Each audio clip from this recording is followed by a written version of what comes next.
Most of the time, childish fears are just that, childish. But sometimes, they're real.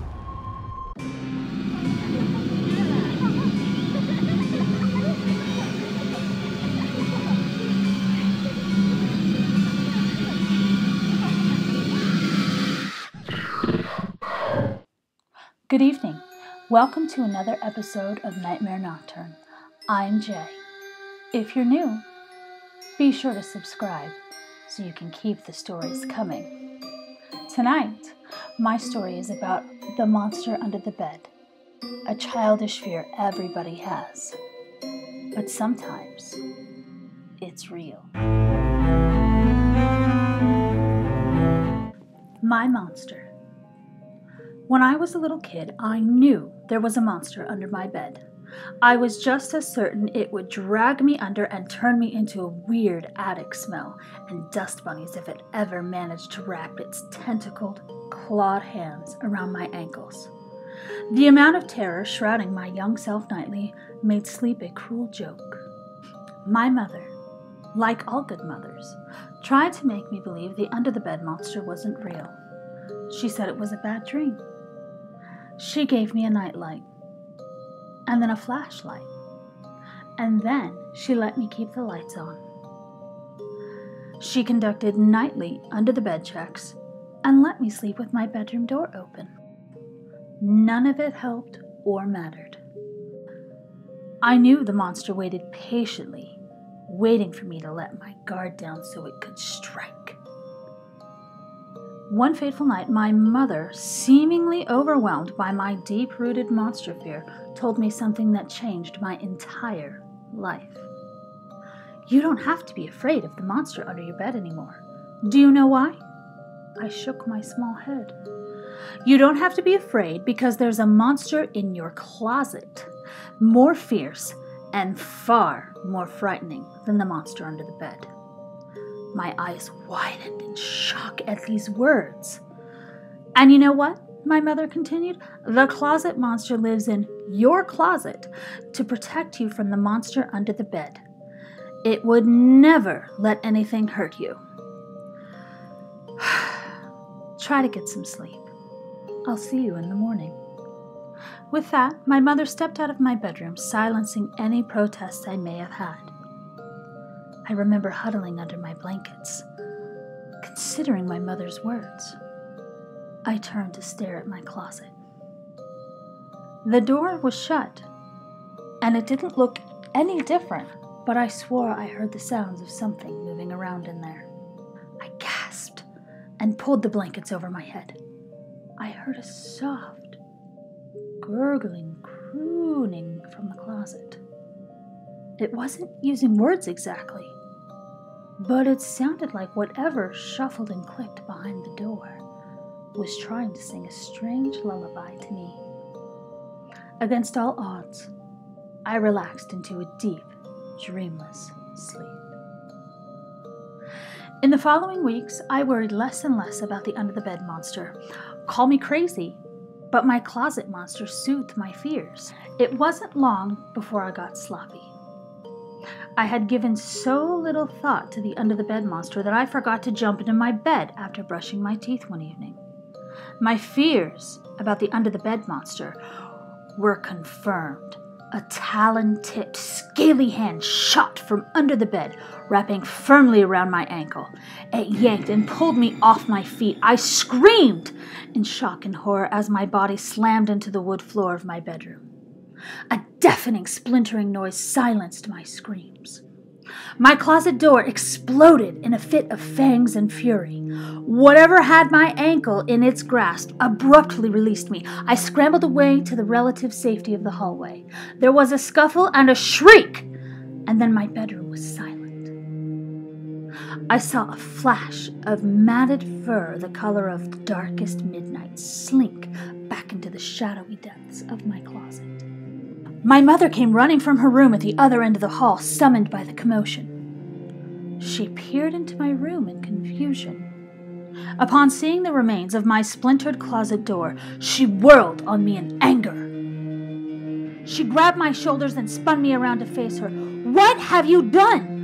"What did you do to your closet?" she shouted. "Nothing, Mama," I cried. It was my monster. The one in the closet." I remember crying. My mother didn't believe me. "You're grounded, young lady. Go to bed. I can't believe you did that." My mother stormed back down the hall. I remembered the look in her eyes, upsetting me more than the punishment. Getting sent to my room that was suddenly free from the under-the-bed monster? That's nothing. Upsetting and disappointing my mother? That's something else entirely. Tears leaked from my eyes as I climbed into bed. "No cry," a raspy, clotted voice crooned from the closet. "Hurt?" it questioned. I shook my head and rolled away from the voice in the closet. As the weeks passed, life returned to normal. My mother stopped being upset at me.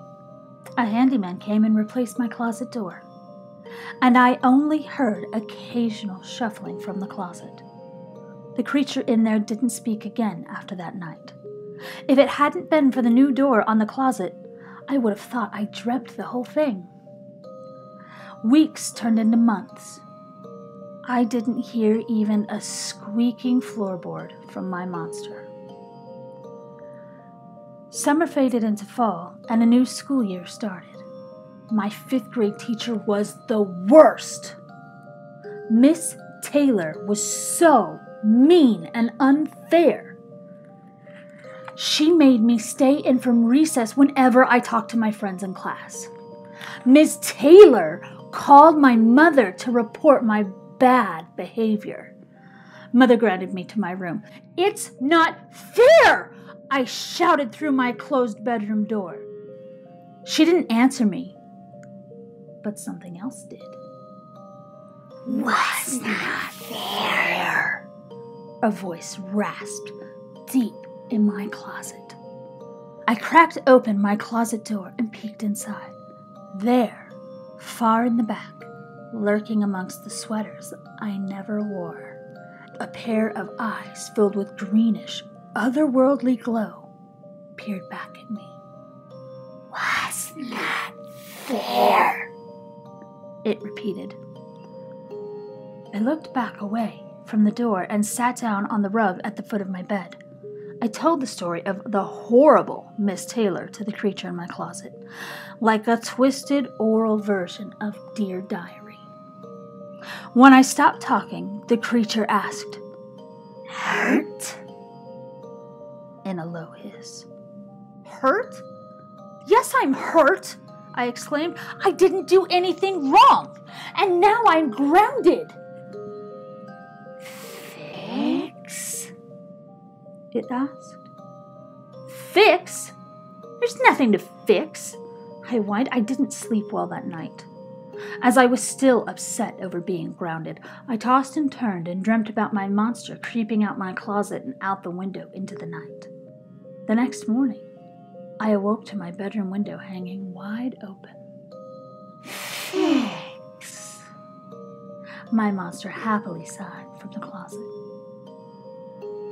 At school, I was greeted by someone other than Miss Taylor in class. A substitute. Whispered speculations started floating between my classmates. The sub clapped her hands sharply to get our attention. "Class, Miss Taylor has fallen ill and can't be at school today." At lunch, I heard the lunch ladies whisper to each other, "Cut to ribbons. Animal attack. Never stood a chance. Poor lady died all alone." I knew who they were talking about, and I knew what happened. My monster fixed my problem. I was upset, but a bigger part of me was glad. That's what she got for being mean. My monster was looking out for me. And so it went. Got bullied by some mean girl in 7th grade? My monster turned her into a missing persons report on the news. Catcalled by some disgusting construction worker at least 3 times my age in 8th grade? My monster turned him into a construction accident.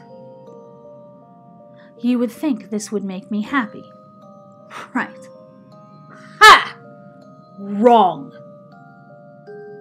I'm 18 years old, and my monster is still with me. It has destroyed everyone and everything that has ever hurt me. I tried keeping my mouth shut and not telling my monster when something upset me. It didn't matter. It just seemed to know.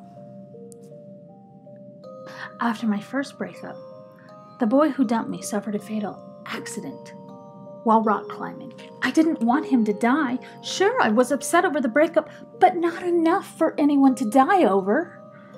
My first boss lost in an electrical fire at the restaurant.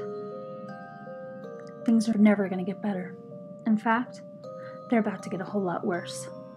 I just got off the phone with my mother.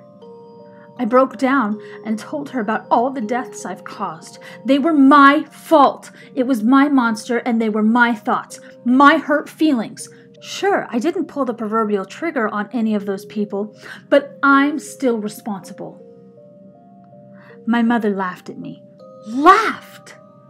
She laughed at my heart-wrenching confession. What's so funny? I choked around my tears. Still chuckling, she said, there was never a closet monster. I made it up. It's not real. Surely you know that. I didn't respond. Oh, my sweet, silly girl. You've such an imagination. I'll see you when I get home. A soft click of her hanging up ended the conversation. From the depths of my closet, I heard a self-satisfied whisper. Thanks. So tonight's story doesn't really have any lessons, but maybe if you have kids and they say that there's a monster in their room, maybe you should listen. Until next week, sleep tight, little monsters.